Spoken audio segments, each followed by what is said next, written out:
The following is a sponsored episode.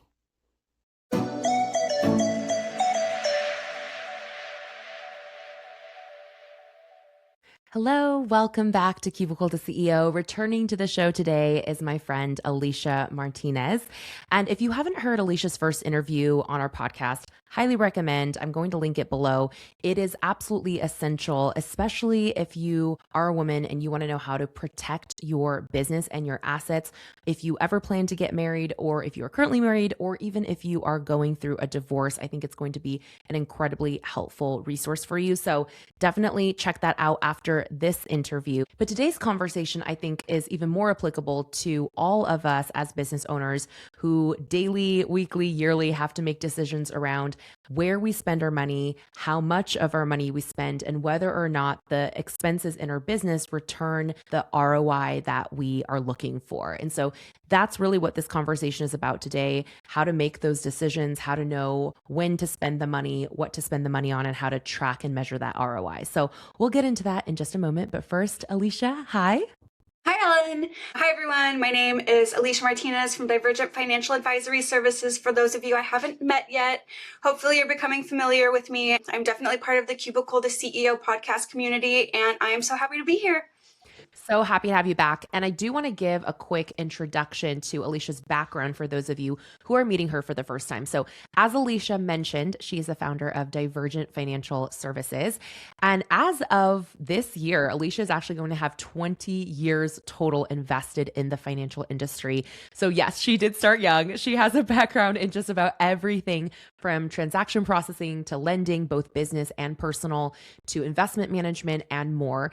And what makes Alicia's experience so special is that in an industry that has a 70 to 90% fail rate in the first 3 to 5 years for financial advisors, and an even lower chance of success if you're the owner of a state registered independent advisor, which is what Divergent Financial Services is. They're an independently owned firm, and it's so rare for someone to not only, surpass those first 3 to 5 years, but actually be around for decades. So Alicia has demonstrated that Divergent Financial Advisory Services is here to stay. And I also want to congratulate you, friend, on celebrating your 4-year anniversary recently. That's so exciting. Thank you. It is crazy. I always worked with business owners in some facet of my financial career, but after actually owning one, especially in the financial services space, every single day I wake up and I'm just like, who let me do this? Like, who approved this? And then another thing I just want to kind of shout out myself for that probably most people won't care about. I just passed my first state exam, which is like the big audit where they go through all your books, everything you're doing, and it's just me as a one-stop shop. So it was very validating to have that be a good experience and to get to be here on the podcast today because they didn't take my licenses away. That's always good news when a third party confirms you're doing good work. So congrats on all of those things. And I'm really excited to dive into today's conversation, Alicia. I know you and I have talked about this, at in-person events that we've been part of. But I think for a lot of business owners, we understand that investing in ourselves, investing in our businesses is essential to growth. But oftentimes people get really tripped up when they're trying to decide whether certain expenses are actually worth it in their business, right? So today we're really going to uncover, like, how do we quantify and qualify quote unquote scary expenses as a small business owner and decide which ones are really worth moving forward on. So maybe actually let's kind of just start high level. What would you define, Alicia, as something, an expense that would fit into this kind of scary bucket, or that you've seen your clients talk about or struggle with? The big one that immediately comes to mind is marketing spend in terms of ads online. And what does that look like and how does that work? And unless you have a good plan and a good structure, you're basically trying to throw spaghetti at a wall and hope that it sticks.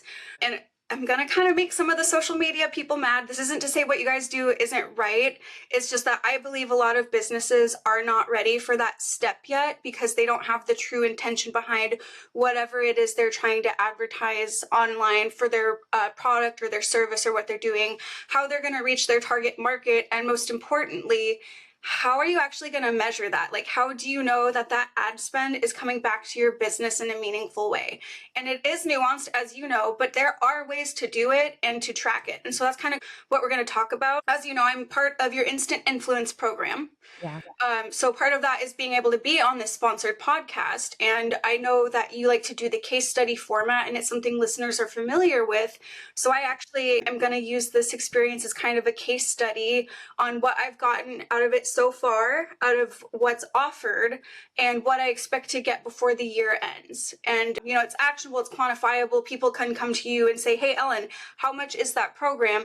You can tell them what you charge, and it's up to them to determine if it's a good fit for their business. But, you know, you're not the only one who does things like this. So hopefully going forward, it's something other business owners can hear. And as they're listening for those cues on, is this a sponsorship opportunity, a marketing opportunity, a speaking opportunity, or whatever it is this aligned with my business goals? Does it make sense? And how am I going to track it?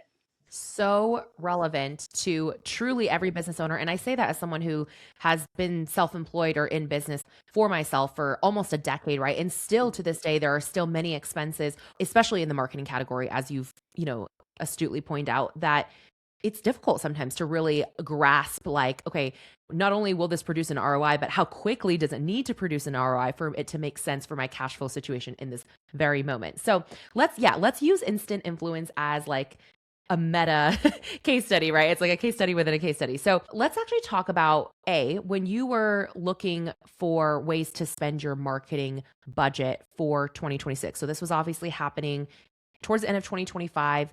Were you already going into the year with a certain amount of budget allocated and you were looking for places to spend it? Or was it kind of something where you don't necessarily start with like a specific budget in mind, but more so as opportunities come across your plate, you just individually consider it. And then once you've spent a certain amount, you just cut yourself off from considering any new opportunities until, your budget renews the next fiscal year or however you determine that cycle? That's a great question. I definitely have a budget. I think every business should. Your budget doesn't necessarily need to be set in stone. It can be malleable, right, as opportunities come. But for me, being a solopreneur, only wanting to work with like 75 or fewer clients completely and doing it all myself, my budget spend is like $5,000. So for 2026, I said, okay, here's what I want to spend in my marketing this year between my content marketing and thought leadership, my referrals and networking, workshops, conferences and webinars, community engagement and support, like sponsorships and things like that. And then online SEO, I'm like, probably this will cost me about $5,000 for what I want to do. At the time I was making my budget, I didn't know I wanted to do this yet because I didn't know it existed, but I already knew that I needed to update my branding photos, like on my website. They are a few years old for anybody who has worked with me now and seen the photos then, and they're great and they are beautiful, but they are from like 2022. So I wanted to put a good chunk of budget in to get different pictures for that, just so I have things, ready to rotate in and out. Another thing that I wanted to do, which I like to do, is go to 1 to 3 conferences a year. But as you know, I broke my ankle, so my mobility is very limited. So now I have this bucket of money I've allocated for those things, and I can still do some locally, but I like to go out nationally and meet the people, which I'm closer to doing, but I don't get to do right now. So I have this bucket of money, and that's where Instant Influence kind of came in. And not only did it fill that bucket, but it also helped me because I'm like, all right, a good third of my marketing just got slashed because I'm injured. So how am I going to continue to grow my business through this hurdle? And it gave me the impetus to do more online stuff because, as you know, I'm not big on social media. I'm not a content creator. I'm not a podcaster. I truly am a financial advisor and planner. That's what I love to do. Most of my day is spent like on reports and doing really boring stuff to a lot of people. So it was really important to figure out what I'm going to do with this money, how I'm going to do it, and then, what am I going to get from that? How am I going to track everything? I really love that you brought us through your whole thought process and even gave us the contextual, things happening in your life, like you unfortunately breaking your ankle and not being able to travel as much because, like you said, had that situation been different, maybe you would have allocated the marketing budget a little bit differently. And so I think those are important things for people to consider that often don't come into play until in the moment they're like faced with this exciting invite and they're like, ooh, maybe I should do it or not. But it's like really thinking through like what is realistic for not only your financial commitments, but also what is realistic to your lifestyle and how you want to show up for your business. So I think that was a great point.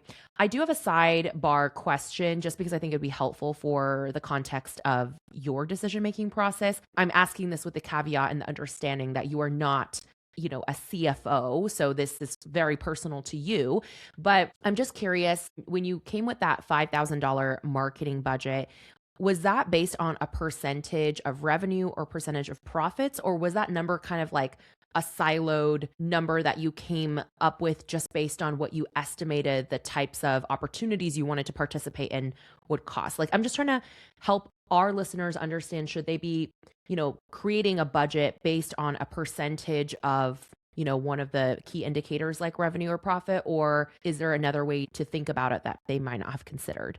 That is a fantastic question. And I definitely work with clients and know people who use it as a percentage of their budget based on revenue, which is great. Mine is irrespective of whatever my revenue is. Like, no matter what, here are the things that I know I want to do. And if I don't know exactly what they're going to cost, I know at least roughly how much they're going to cost. So I know how much to set aside for that. So when I go to my conferences things and get my airfare and my hotels, and, all that, I include that. Well, it's in my travel costs, but, it's all an expense that I think about. So like before I broke my ankle, I already had an idea of some of the conferences and things I wanted to do this year in 2026.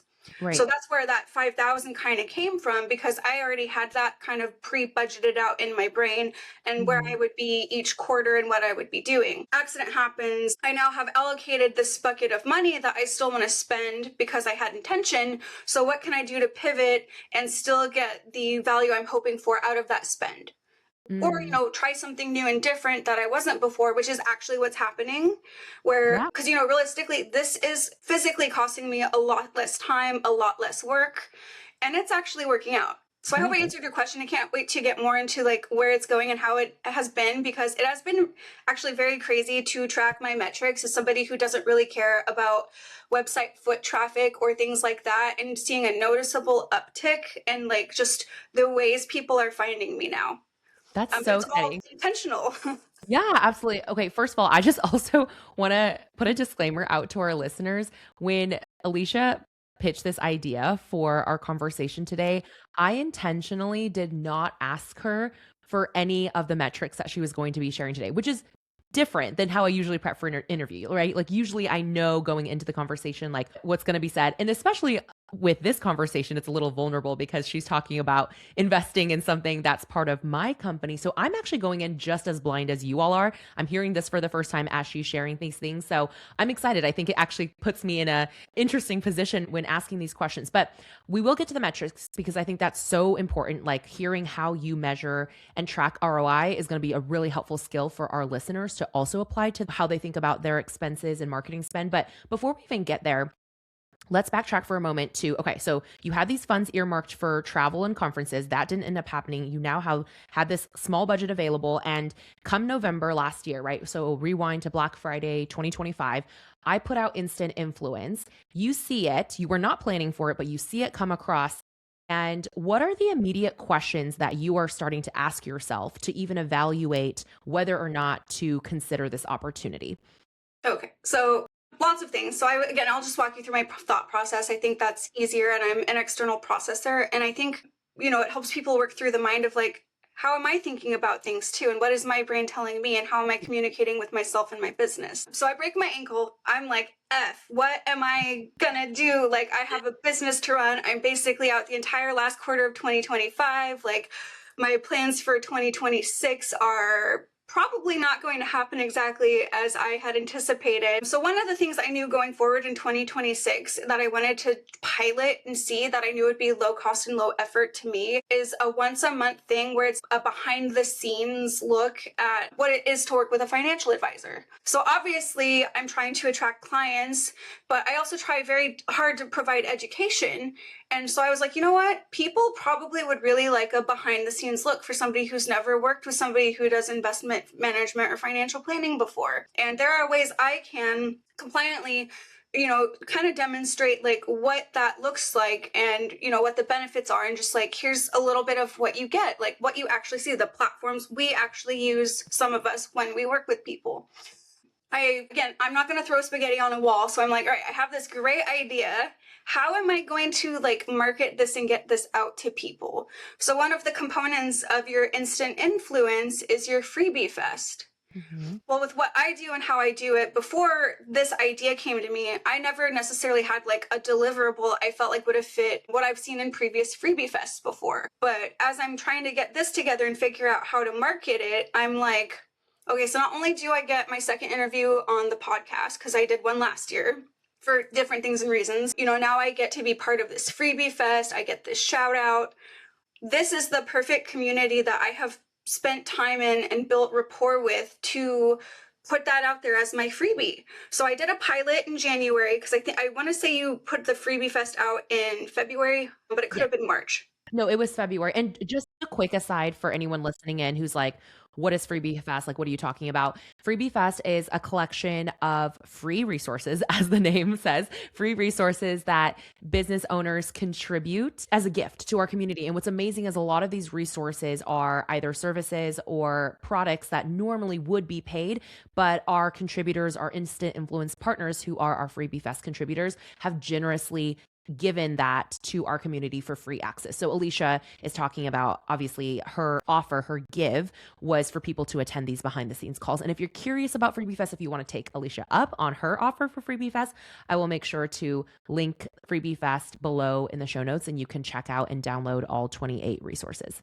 Yeah, and honestly, there are some great resources there. And I do just want to say, somebody part of the program in engaging the community, a lot of these people really do care about what they're giving to you. So it is worth a look to see if there's anything at all that could help your business, your personal development, or anything out there. Yeah, it's great.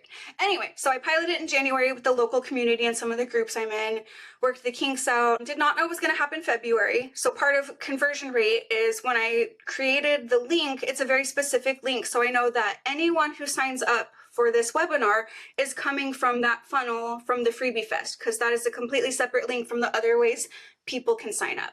Yeah. So in February, I had 4 people sign up just from the Freebie Fest. Amazing. And 2 of them actually showed up. And then the next month, I had 5 and 4 of them showed up. So I'm like, all right, immediately, this was a good idea, because not only am I getting put in front of people, but these are actually people in my target market that I have a likelihood of doing business with. Or if we aren't going to do business together, they are friends or related to people in their lives that maybe they would refer to me. So I'm like, instantly, here's a good ROI. And, this is something for me that initially was low cost, no cost. So just even getting one client out of it, which I did so far, and it was just a simple hourly engagement. But for that low amount of work to generate $1,000 in profit for like 2 hours of my time. Yeah. Worth it. And I know that exposure really mattered with the Cubicle to CEO Freebie Fest. And if I remember right, there's going to be a second launch of it. So now, I'm better positioned because I've had these initial experiences to really, by the next time this comes out, have a curated program for people that makes sense. It's live, so there's always going to be some kinks and things are going to go kind of weird. But for the most part, I figured out, what's sticking, what's not. Attendees were great because I also let them know, hey, you guys are learning with me. I'm not a podcaster. I don't do this every day. I'm not a webinar person. I've spoken in front of people, certainly, but I don't. So honest feedback is fine, because my goal is to provide value. So if there's anything that I'm doing here that made you immediately get the ick or have questions, please tell me. I'm not going to be offended. And I got some really great feedback on what I could do to make the programming better. So, it's just one of those ways where instantly I got to see how that works. When I was looking at instant influence and I'm like, all right, here's what I'm going to spend. Even just one client ideally is going to like more than cover the cost of that. So that's great. But if I could get 3 clients from this, and let's just, because it's easier, like a financial planning contract, the assets under management is a little bit ethereal because that can change. But my minimum contract is 4,000. My maximum contract is 16,000. It's based on complexity, the amount of goals, et cetera, et cetera. My average billable ticket for a financial planning contract right now is $6,000 to $8,000. So if I get 3 people from instant influence, I'm going to consider that a huge success, and I'm probably going to do this again. And as you look at it, if you decide to offer it again and you raise the price, I will probably pay for it again because of how much value I got from it the first time. That I will say, instant influence also appealed to me because I have spent time in your community. So if I hadn't already been on the podcast or gone to several of your events or sponsored some of them, I don't know that it would have made the most sense, but I already know, like, hey, we identified that I am a highly bought in customer of Cubicle the CEO. I've gone to most of the events, especially if they're local. I buy a lot of the stuff if it makes sense to my business. I'm constantly telling my clients and my friends who are business owners, hey, you should look at that. The amount of times I have said, oh, you need to look at paid to create. That's exactly what you're trying to do. Like, there's a way to do this. So I'm highly bought in. Thank But you. that means I've also spent time, building a community with your community. So I am in your community. It makes sense for me to spend these dollars here. If this was just some cold pitch I got in my email from some marketing company, I probably would have deleted it and been like, that is not worth my time. You don't know who I am. And I don't know what everybody's inbox looks like, but for people in my industry, that's very normal. Like the amount of times we get invited to these BS podcasts, but really they want money from us, or get you clients. If you give us X amount of money, we'll get you so many appointments on your calendar. All these things they offer, they're cold to me. I don't know them. They don't know me. I'm not going to spend that kind of money, like thousands of dollars with a stranger.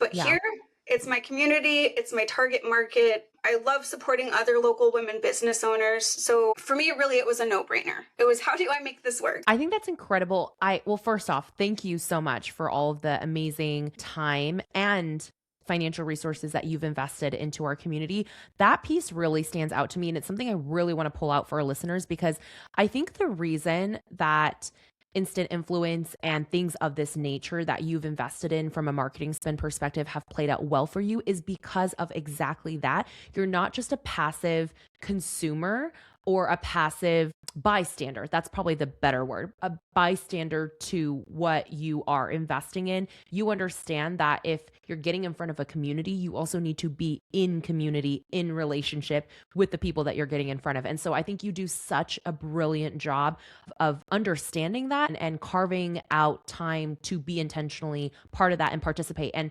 that would be something that I hope all of you who are listening into this really take away, that when you're, thinking through ROI and marketing spend and things, yes, there are numbers involved, and yes, there are metrics you need to track, but you also need to be honest about, what your participation looks like and how involved or not involved you want to be. And so I think that's amazing. Also, another thing that kind of stood out to me as you were talking is you being so clear about knowing your own numbers, like the way that you were able to just immediately spitball, okay, I know my average contract for, financial planning or investment planning is like $6,000 to $8,000. And you knowing that from the get-go, I feel like totally influences, right, the way that you are measuring or looking at those metrics. Because if someone were to take an outside view of this and they didn't understand your business, if you look at just the numbers in a silo, like if you're like, oh, okay, 4 people signed up for the first one, 5 people signed up for the next call, those numbers alone might seem like, oh, that's not a good enough volume. But that's where I think understanding your business is really how you are then able to make those decisions. Because to your point, you getting 4, 5, 9 qualified leads who are, intentionally spending time with you to understand a very high ticket service and consider a high ticket service like that is very different, obviously, than somebody offering a PDF that's going to sell them to a $27 product. Then 9 people opting in for that isn't super exciting, right? So I think just knowing the difference between your business model and what you're selling and what your average client value is, all of that is super fascinating to hear you say this. I'm curious, besides using a different UTM link or link in general for Freebie Fest so that you understood where the leads were sourced from and tracking the number of signups and then also tracking any revenue that comes in from these leads. Are there any other metrics that you are tracking that you think our listeners should consider too when they're looking at their own marketing spend or investments?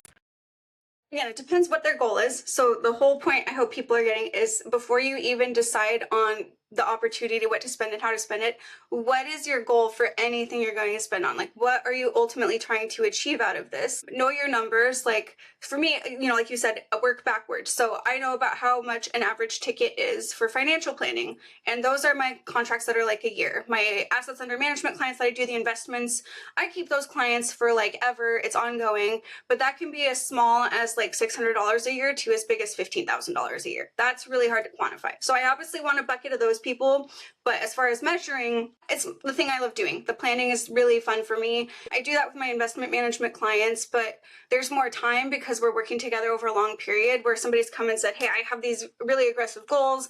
I've identified I need help.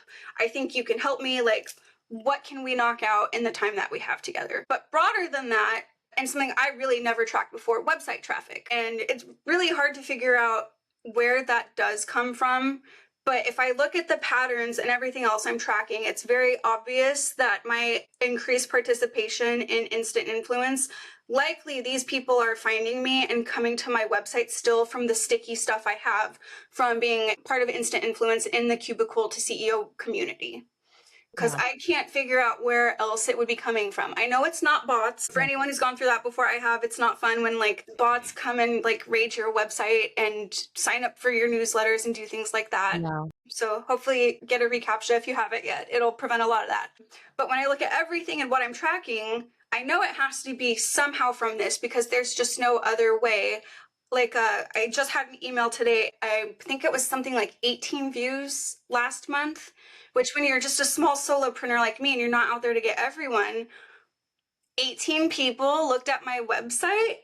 Yeah. What? That's crazy. I'm used to like, maybe 5 on a good month and like 2 of those are going to be me.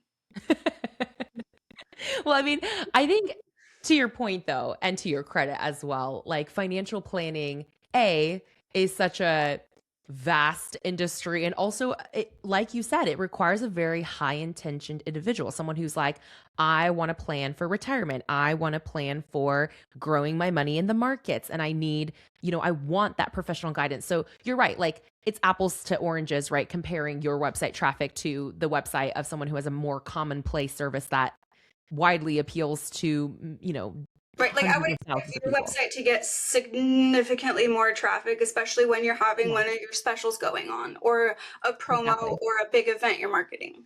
Yes, exactly. And I think all of that nuance and all of that context is so important for making these key decisions. I think one question that always sticks out to me is I think there's a lot of things in life or in your business opportunities where you could look at it and say, realistically, I think, yes, I could make a financial ROI on this over the long term.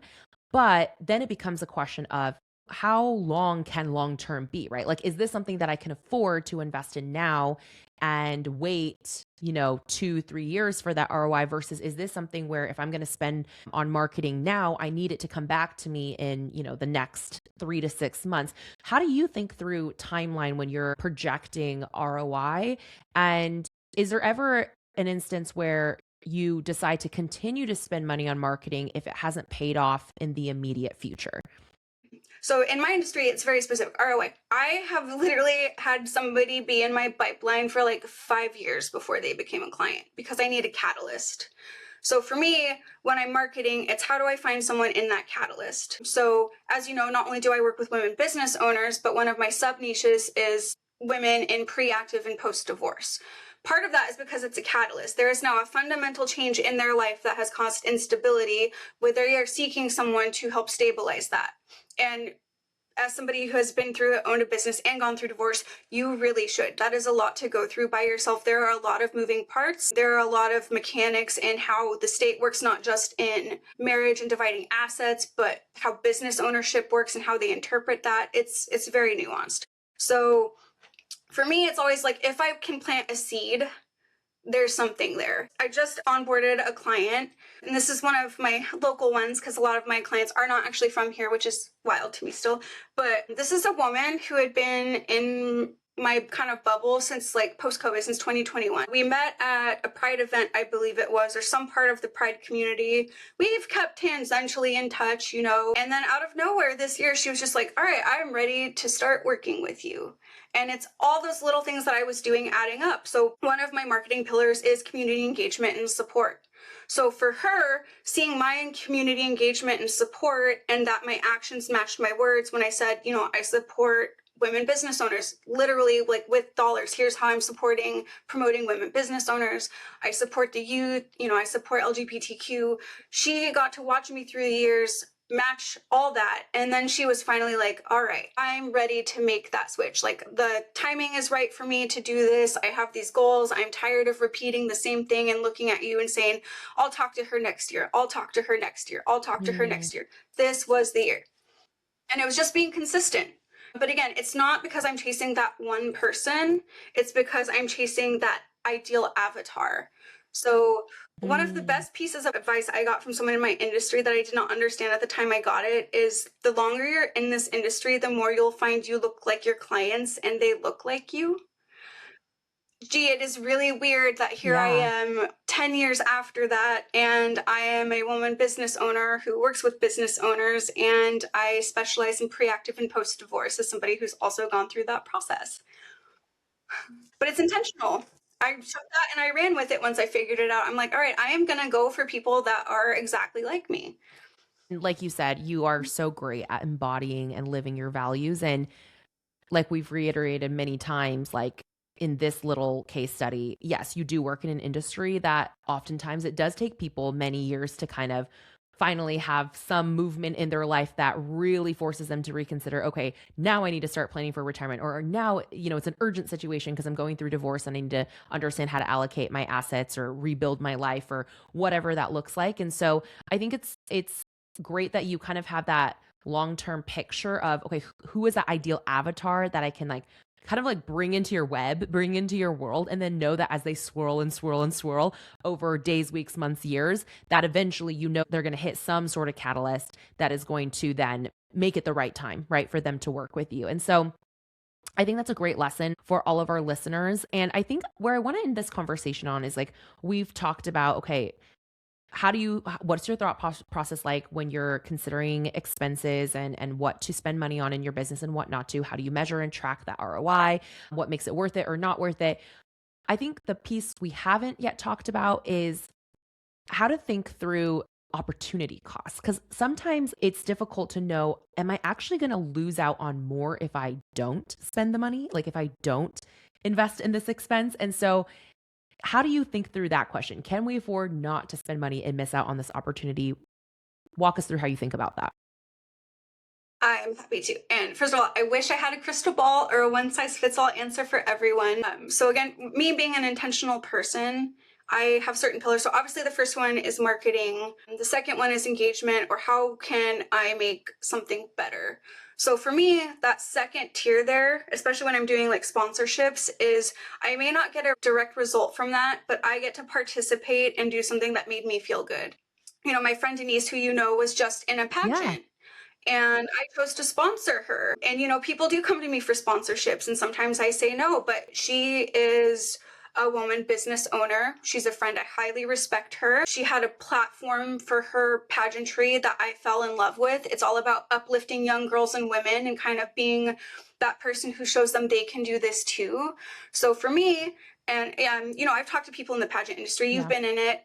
They're not looking for a financial advisor. They're looking for photographers, estheticians. You're going to have a lot more success getting actual business from, you know, someone in those industries if you're going to spend in the pageant world.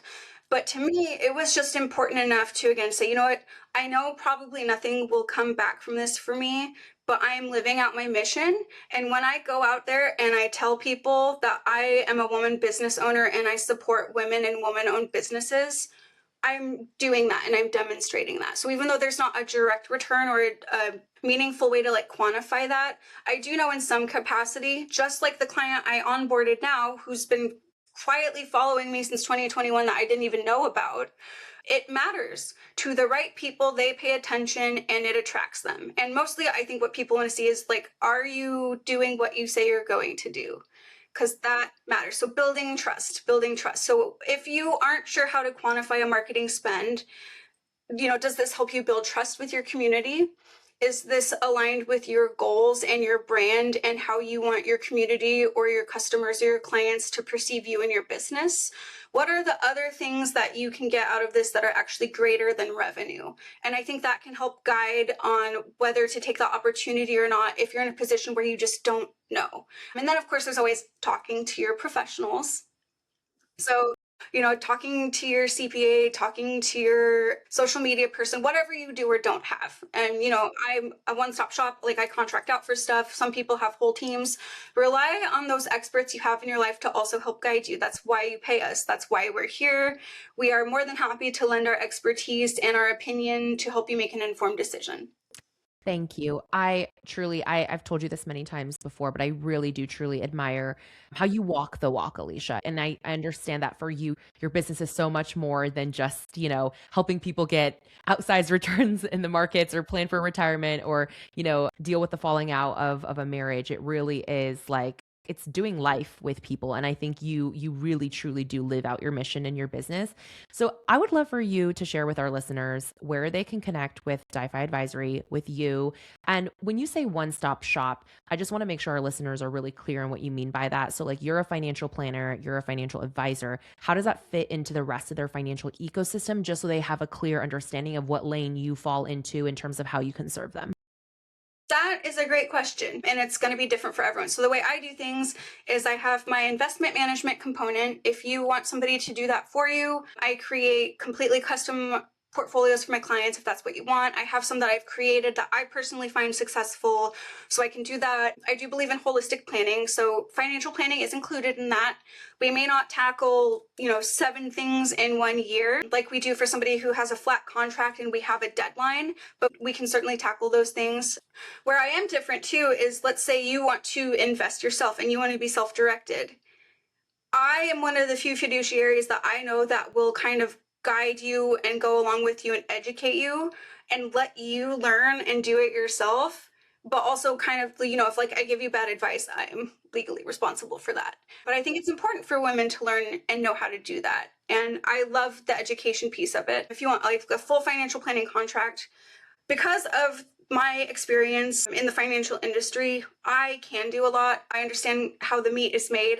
While each institution does lending differently, there are just certain mechanics of how it works that are going to be how it does. I've done all sorts of different financial planning, whether it's personal, business, both. The big thing for me, I guess, that I could focus on is like cash flow. So before we go anywhere and we do anything, I need to know what your cash flow is and where things are going and what's coming in and how it all works. Because most of the time, people don't know that. And so just knowing that alone is tremendously valuable to people. And it's something that when they're done with me, they can take that on and work on it themselves if they choose to. So yeah, it's really what you need. It's all about a conversation. I will say I do work with specific people. You don't have to check every box, but you do have to meet certain boxes. I do love working with women business owners, especially small businesses with 25 or fewer employees. I feel like that's really my bread and butter, especially if you're a service-based business, because as a service-based business, I understand a lot of your plight, but I do have some product-based businesses. So yeah, that's where I'm at. That's how people can work with me. Again, if you're pre-active or post-divorce, especially if you're a business owner, can confidently say, I feel like I am one of the most qualified people to help somebody in that situation. Not only because I've lived it, but my entire background has primed me for that. Amazing. And that clarity, I think, also is what allows you to attract exactly the right customer and have success with your marketing spend. So that's something that, is this whole other conversation, but just as a takeaway for our listeners, the more clear you are on exactly who you want to work with, and more importantly, who you don't want to work with, I think the better results and success you're going to see from any expenses that you incur in your business in the name of growth, right? And client acquisition. So Alicia, thank you so much for your honest conversation, for allowing us a peek behind the scenes into your own spending decisions this year with marketing. And thank you for your continued investment in Cubicle to CEO in our community.